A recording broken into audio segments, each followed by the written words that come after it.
Sige. Ngayon, magluluto si husband ng Bicol Express. Gisa na niya yung karne.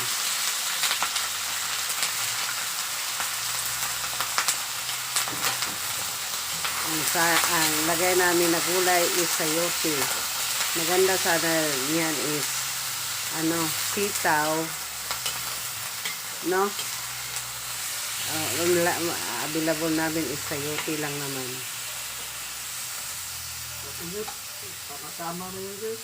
Siling haba.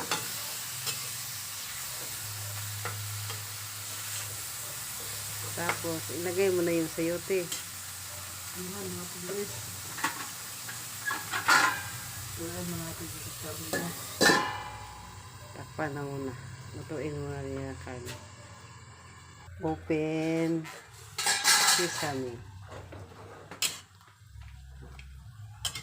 Pagluto na yan, lagay na niya yung sayote. Timplahan muna niya bago lagay mo sayote. What's unlearned pa lang siya? Watch and learn lagi, Ruby. Parang What's unlearned pa lang? Step up.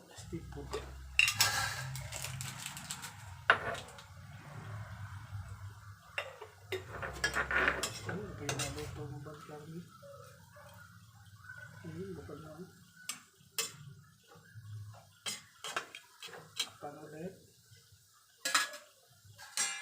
takpan ulit. For open sesame. Lagay na niya yung sayote.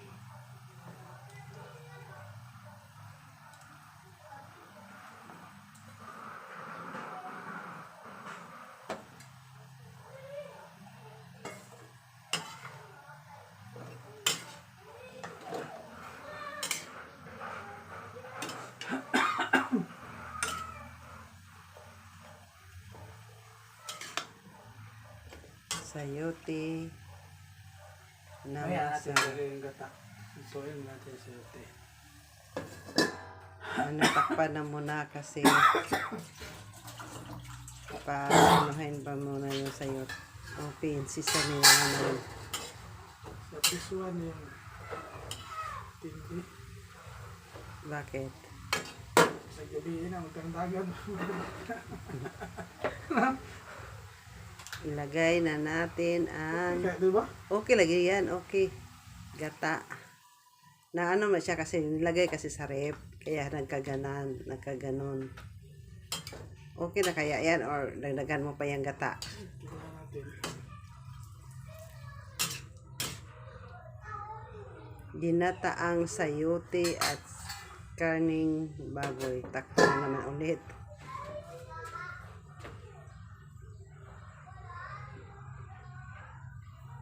Timplahan na kasi luto na yan, matatapos na.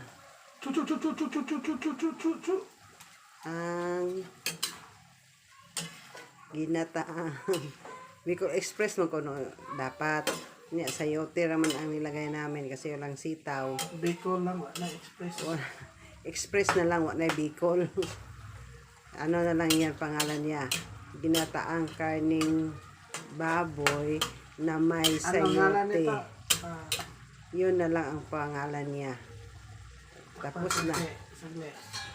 Takpan na, tapos na. Yun na ang aming ulam ngayon.